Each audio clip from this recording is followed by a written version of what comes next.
अस्सलामुअलैकुम। तो वेलकम है आप लोगों का एमरात चैनल में। आज हम बात करेंगे कि ऑन गोइंग जो हाई एयर शो 2022 जो कि चाइना में इस वक्त जारी है, उसमें अभी तक कौन कौन से नए वेपन्स दिखाए गए हैं और इनमें से बहुत से वेपन्स का तल्लक पाकिस्तान के साथ है या पाकिस्तान की मिलिट्री के फ्यूचर के साथ है, और इवन बहुत से ऐसे वेपन्स भी हैं जिनको आपने इससे पहले नहीं देखा होगा। लेकिन वीडियो में आगे बढ़ने से पहले आप चैनल को सब्सक्राइब कर लें और हमारी वीडियोज़ को शेयर कीजिएगा। सबसे पहले अगर बात करें तो तारीख में पहली दफ़ा चाइना ने अपने हाइपरसोनिक मिसाइल को यहाँ दिखाया है जिसका नाम YJ-21E है। यह हाइपरसोनिक मिसाइल शिप से भी लॉन्च किया जा सकता है और इसका एक एयर लॉन्च वर्जन भी है जिसे चाइना अपने H-6 बॉम्बर के थ्रू फायर करवाता है। यहाँ YJ-21 का जो शिप बेस्ड वर्जन है वो बहुत ज़्यादा अहमियत का हामिल है और इसे टाइप 55 डिस्ट्रॉयर्स पर इंटीग्रेट भी किया जा चुका है। और ना सिर्फ ये टाइप 55 के साथ इंटीग्रेटेड है बल्कि इसमें ये पोटेंशियल भी है कि दूसरी चाइनीज फ्रिगेट्स और दूसरी डिस्ट्रॉयर्स के साथ भी फायर किया जा सकता है। यहाँ अगर पाकिस्तान के आने वाले वक्त में डॉक्ट्राइन बदलती है तो पाकिस्तान ने तुगरुल क्लास फ्रिगेट्स या अपनी आने वाले वक्त की जो नेवल शिप्स होंगी उन पर लेकर आ सकता है। उसके बाद अगर बात करें तो यूहाई एयर शो में इस दफ़ा जो चीज़ नई थी वो थी JF-17 थंडर ब्रेवो वर्जन जो पहली दफ़ा डिस्प्ले किया गया था। और JF-17 थंडर ब्रेवो वर्जन के साथ मुख्तलिफ़ किस्म के GBU सीरीज़ के जितने भी स्मार्ट बॉम्ब्स थे उन्हें भी दिखाया गया और उसके अलावा PL-5D मिसाइल को दिखाया गया। PL-5D एक शॉर्ट रेंज मिसाइल है जो कि पाकिस्तान के पास मौजूद PL-5E2 मिसाइल से ज़्यादा एडवांस है। उसके अलावा JF-17 ब्रेवोस के साथ PL-10E high of bore side missiles को दिखाया गया जो कि JF-17 ब्रेवो में आएंगे। और उसके अलावा CM-400 AKG के साथ C-802 AK मिसाइल्स दिखाए गए जिनकी रेंज 200 किलोमीटर के आसपास बताई जाती है। उसके बाद HD-1C surface to surface supersonic cruise missile को दिखाया गया। ये HD-1A का ही एक लैंड बेस्ड वर्जन है। जो HD-1A है ये फाइटर एयरक्राफ्ट के जरिए लॉन्च किया जाता है जिसे पिछले यूहाई एयर शो में JF-17 थंडर्स पर लगा हुआ दिखाया गया था। HD-1C इसका एक सरफेस लॉन्च्ड वर्जन है। उसके बाद यहाँ मुख्तलिफ एंटीशिप मिसाइल्स हमें देखने को मिलते हैं जिसमें CM-708 जिसकी रेंज 290 किलोमीटर है, CM-802B जो कि C-802 AK मिसाइल्स का एक इनहेंस्ड वर्जन है। उसके अलावा YJ-18 land attack missile 290 kilometre की रेंज प्रोवाइड करता है और C-302 सुपरसोनिक क्रूज मिसाइल्स जो कि पाकिस्तान अपनी तुगरुल क्लास फ्रिगेट्स पर यूज़ करता है, उनकी रेंज 290 से 300 किलोमीटर है। चाइना ने यहाँ FH-97A स्टेल्थ ड्रोन भी दिखाया जो कि मुस्तकबिल में J-20 के साथ as a loyal wingman aircraft के काम करेंगे। चाइना ने FK-300 surface to air missile system दिखाए जो कि काफ़ी हद तक इसराइल के आयरन डोम सिस्टम से मुशाबत रखते हैं और एक वक्त में 48 लॉन्चर्स इसमें विजिबल हैं और ये शॉर्ट रेंज मिसाइल्स हैं ताकि दुश्मन की तरफ से आने वाले स्वार्म ड्रोन्स को काउंटर किया जा सके।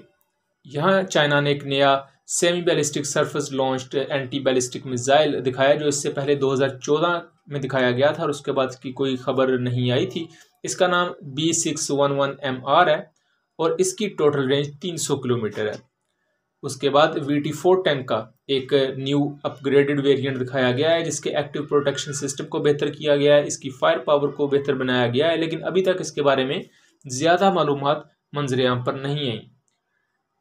चाइना ने स्कैल्प क्रूज मिसाइल की ही तर्ज पर जैसे अमेरिका या US के पास स्कैल्प क्रूज मिसाइल्स हैं, इसी तरह JH-7A2 बॉम्बर्स और J-16 जैसे फाइटर एयरक्राफ्ट पर एक long range subsonic stealth cruise missile को दिखाया है जो कि काफ़ी लॉन्ग रेंज रखता है और अपनी स्टेल्थ फीचर्स होने की वजह से काफ़ी ज़्यादा एडवांस नज़र आता है।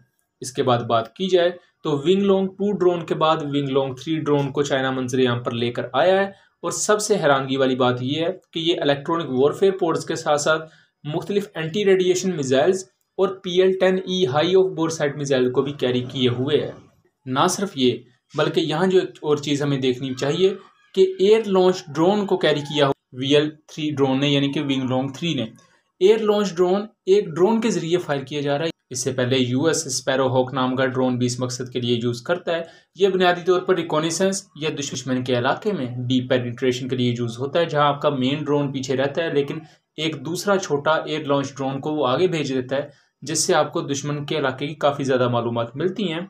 यहाँ जो विंगलोंग 3 ड्रोन है उसके 9 हार्ड पॉइंट्स हैं और 2000 किलोग्राम का उसका पेलोड है और यहाँ ये बहुत मैसिव पेलोड है किसी ड्रोन के लिए और जाहिर बात है इसका फिर पावर प्लांट या इसका इंजन भी उतना ही ज़्यादा ताकतवर होगा।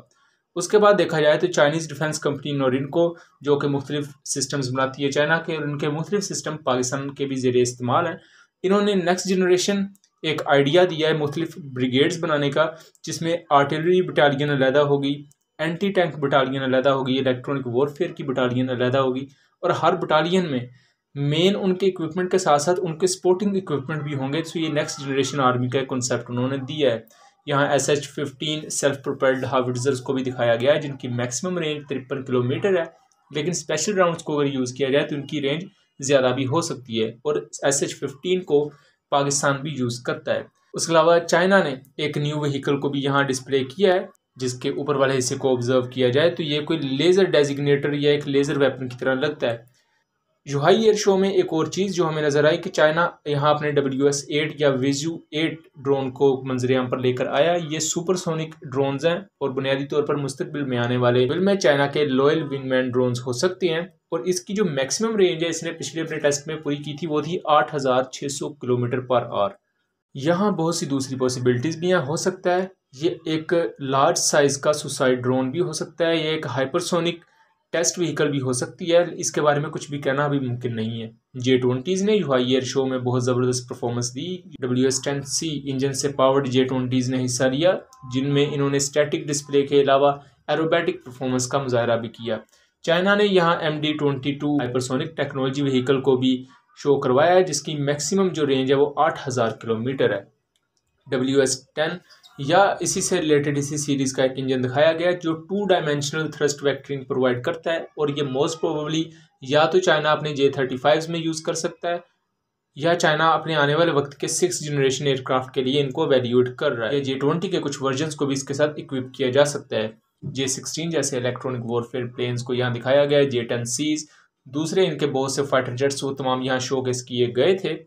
यहाँ vision 10 electronic warfare unmanned aerial vehicle को दिखाया गया। इसका basic function electronic counter intelligence, electronic reconnaissance और दुश्मन के सिग्नल्स को इंटरसेप्ट करना है। चाइना ने यहाँ एक स्पेस फाइटर को भी दिखाया गया है, जिसको बहुत से लोग चाइना का 6th जनरेशन एयरक्राफ्ट समझते हैं, लेकिन ये बुनियादी तौर पर चाइना का आने वाले 30-40 साल आगे का प्रोजेक्ट होगा, जिसमें ऐसा फाइटर जेट बनाया जाएगा जो स्पेस में लड़ने के काबिल हो।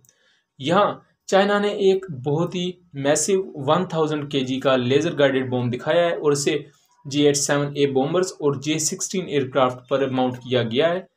और इतना बड़ा लेज़र गाइडेड बॉम्ब ऑब्वियसली बहुत बड़े टारगेट्स को तबाह करने के लिए यूज़ होता होगा, और मुख्तलिफ गाइडेंस सिस्टम्स को यूज़ किए जाने की भी इतलात हैं इस बॉम्ब में। चाइना का जो absolute 6th generation platform aircraft है उसकी भी एक झलक हमें यहाँ देखने को मिलती है। तो ये हमें टेम्पेस्ट एयरक्राफ्ट की लुक जैसा नज़र आता है। बहरहाल ये अभी इनिशियल स्टेजेस में अपनी डेवलपमेंट के, और ये ट्विन इंजन एयरक्राफ्ट होने वाला है जो चाइना का 6th जनरेशन एयरक्राफ्ट है। उसके अलावा प्राइम फाइटर एयरक्राफ्ट के मुख्तलिफ मॉडल्स को दिखाया गया, जिनमें J-11, J-16, J-10s और J-31 या J-35 एयरक्राफ्ट शामिल हैं। चाइना ने यहाँ मुख्तलिफ वैरायटी ऑफ रेडार्स को दिखाया है, जिनमें YLC-16 S band 3D surveillance radar और SLC-18P बैंड एक्टिव फेस्ड अरे रेडार्स हैं, और HQ-16A एयर डिफेंस सिस्टम। इसके बारे में चाइनीज़ मीडिया ने एक वीडियो जारी की है, जिसमें ये surface to air missile system surface to air missile fire करने के अलावा सुसाइड ड्रोन्स को भी फायर कर रहा है। मतलब एक air defence system suicide drones या कामिकाजी ड्रोन्स को भी फायर कर रहा है। नेवल डोमेन में चाइना ने CH-5 UCAVs को दिखाया है, जो कि 2 पोर्ट्स कैरी किए हुए हैं, जिनमें एक पोर्ट का काम इलेक्ट्रॉनिक वॉरफेयर है, जबकि दूसरे पोर्ट का काम सोनोबॉयज को डिप्लॉय करना है, जो कि अंडर वाटर किसी भी किस्म की मूवमेंट को ऑब्जर्व करते हैं और उसका डाटा अपने यूज़र तक लेकर जाते हैं। यहाँ Z-10 अटैक हेलीकॉप्टर को भी डिस्प्ले किया गया है, और इसकी मुख्तलिफ वेपनरी को भी आप यहाँ देख सकते हैं। तो ये थी वो बेसिक वेपन्स जो चाइना ने वहाँ दिखाए, और अभी तक मुख्तलिफ वेपन्स भी वहाँ दिखाए जाएंगे। जैसे इसके मुतल्लिक़ मुख्तलिफ एक्सक्लूसिव इन्फॉर्मेशन आती रहेंगी, मैं आप लोगों से शेयर करता रहूँगा। तो मिलेंगे अगली वीडियो में, तब तक के लिए अल्लाह हाफिज़।